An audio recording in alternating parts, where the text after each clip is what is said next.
नमस्कार। चलिए आज बात करते हैं एक बहुत ही खूबसूरत उड़िया कविता मातृभूमि के हिंदी अनुवाद के बारे में। ये एक ऐसी कविता है जो हमें सोचने पर मजबूर कर देती है कि हमारी पहचान, हमारा अपनापन कहाँ से शुरू होता है और कहाँ तक जाता है। तो चलिए इस सफर को एक साथ शुरू करते हैं। ये जो बेहतरीन रचना है इसे मूल रूप से रायप्रोलु मेहर ने लिखा था और इसका उतना ही शानदार हिंदी अनुवाद किया है राजेंद्र प्रसाद मिश्र ने। देखिए, ये कविता असल में एक यात्रा है, ये समझने की यात्रा कि हमारी मातृभूमि का असली मतलब क्या है। ये कोई जमीन का टुकड़ा भर नहीं है, बल्कि एक एहसास है जो हमारे साथ साथ बड़ा होता है, फैलता है। तो ये कविता शुरू कहाँ से होती है? ये शुरू होती है पहचान की सबसे पहली, सबसे करीबी परत से, यानी हमारा घर, हमारा आस पड़ोस, हमारी अपनी एक छोटी सी दुनिया। सोचिए जरा, बचपन में हमारी दुनिया कितनी सिमटी हुई होती है ना? कविता की ये लाइनें ठीक यही बात कहती हैं। जब एक बच्चा छोटा होता है, अपने घर से निकलकर ज्यादा से ज्यादा पड़ोसी के घर तक ही तो जाता है। उसके लिए बस वही एक घर अपना होता है और बाकी सब कुछ पराया। यानी हमारे अपनेपन की, हमारे जुड़ाव की जो नींव है वो हमारे घर से ही पड़ती है। यहीं से हम सीखते हैं कि मैं क्या है और मेरा क्या है। लेकिन फिर धीरे धीरे ये दुनिया थोड़ी और बड़ी होती है। बच्चा अपने मोहल्ले से निकलकर दूसरे मोहल्लों में जाने लगता है और अब उसका जो अपना होने का दायरा है वो सिर्फ उसके घर तक नहीं रहता, बल्कि पूरा पड़ोस उसे अपना लगने लगता है। अपनेपन का ये एहसास फैलना शुरू हो जाता है।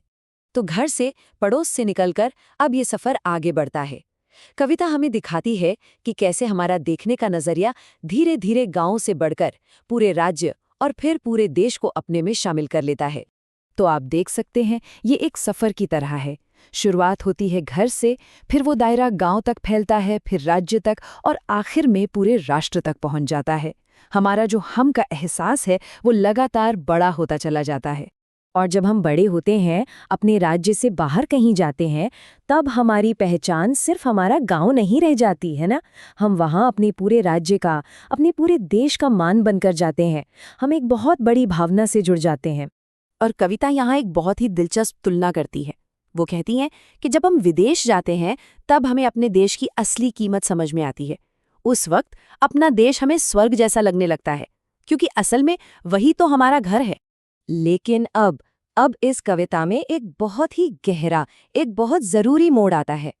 यहाँ पहचान का दायरा किसी जमीन से नहीं, बल्कि सोच से, दर्शन से बड़ा होता है और इससे ताकत मिलती है ज्ञान से।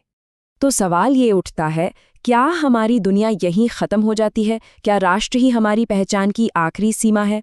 क्या हमारा अपनापन देश की सरहदों पर आकर रुक जाना चाहिए? और यहीं पर ज्ञान की, समझ की ताकत सामने आती है। कविता हमें बताती है कि सच्चा ज्ञान हमें ये एहसास कराता है कि ये जो इंसानों की बनाई हुई सीमाएं हैं, जो बॉर्डर है, वो मानवता को नहीं बांट सकते।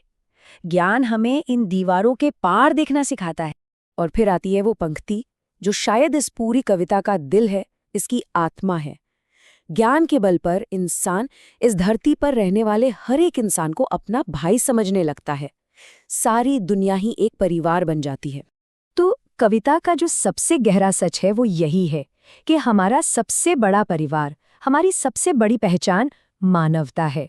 हम सब एक ही बड़े परिवार का हिस्सा हैं।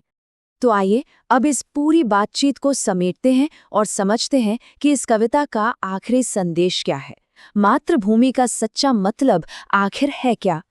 अगर इस पूरी कविता की आत्मा को कुछ पॉइंट्स में समझना हो तो वो ये हैं। पहला, कि हमारी पहचान एक सफर है, कोई आखिरी मंजिल नहीं। दूसरा, जैसे जैसे हमारा ज्ञान बढ़ता है, हमारा घर भी बड़ा होता जाता है। तीसरा, मातृभूमि की सच्ची भावना वो है जिसमें पूरा विश्व समा जाए। और चौथा, कि प्यार और भाईचारा हर तरह की सीमा को मिटा सकता है। कविता की आखिरी पंक्तियां एक तरह की चेतावनी भी हैं और एक गहरी सीख भी। कवि कहते हैं कि जिस इंसान के दिल में अपनी मातृभूमि और अपनी मातृभाषा के लिए प्यार नहीं है, उसे अगर कोई ज्ञानी कहे तो इससे बड़ा अज्ञान और क्या हो सकता है। क्योंकि अपनी जड़ों से जुड़ाव ही हमें दुनिया से जुड़ने की समझ देता है। तो आखिर में ये कविता हमें एक बहुत बड़े सवाल के साथ छोड़ जाती है, सोचने के लिए कि हमारी मातृभूमि की असली सीमाएं कहाँ खत्म होती हैं। क्या वो हमारे घर के दरवाजे पर खत्म होती हैं, या हमारे शहर, हमारे देश की सरहद पर, या फिर कहीं और?